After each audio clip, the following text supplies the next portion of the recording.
온 가족이 다 어렸을 때 이민을 갔어요. 그런데 본인이 병역 의무 대상자인지도 잘 인식하지 못하고 통지도 제대로 못 받았다가 나중에 한국에 들어와서 수사와 재판을 받게 된 사안입니다. 병역 의무가 있는지를 알고도 해외에 체류하는 경우는요, 공소시효가 정지된다고 봐서 공소시효를 주장할 수가 없는 경우가 대부분입니다.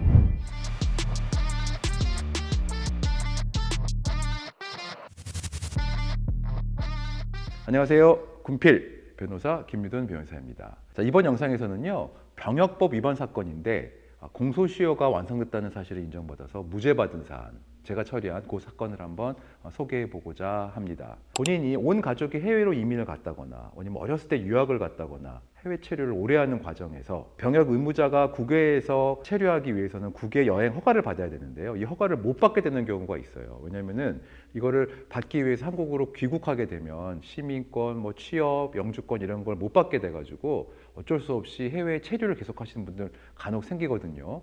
이런 분들 원칙적으로 병역법 위반으로 한국에 들어오면 수사받고 재판받고 처벌받습니다. 저희가 처리한 사건도 바로 그런 케이스였는데요.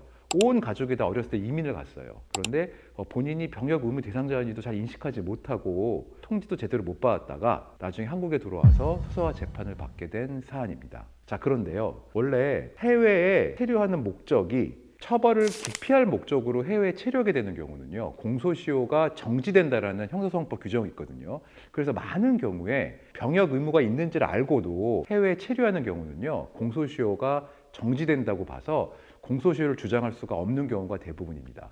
그런데 제가 처리한 이 사건에서는요, 당신은 이런 사유로 인해서 해외에 체류할 때 처벌을 안 받기 위해서 한 것이 아닌 것 같아 라는 판단을 받아서 공소시효를 주장을 받아들여준 그런 사건이었습니다. 자, 제 의뢰인 사건은 어떤 케이스였냐면요, 어렸을 때 15세 정도예요. 미국으로 온 가족이 다 같이 이민을 갔고요. 그때는 아직 병역 의무가 정확하게 부과되기 전이었죠. 그리고 26년 동안 한 번도 한국에 입국한 적이 없었습니다.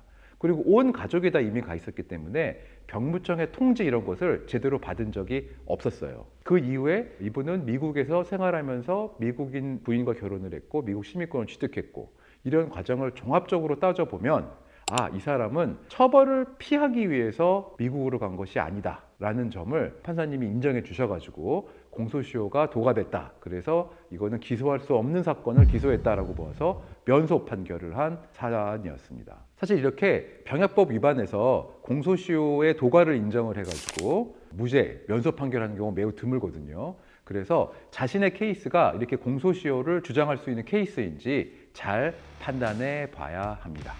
자, 지금까지 군필 변호사 김유돈 변호사였습니다. 이 영상이 도움되셨다면 구독과 좋아요 부탁드리겠습니다. 감사합니다.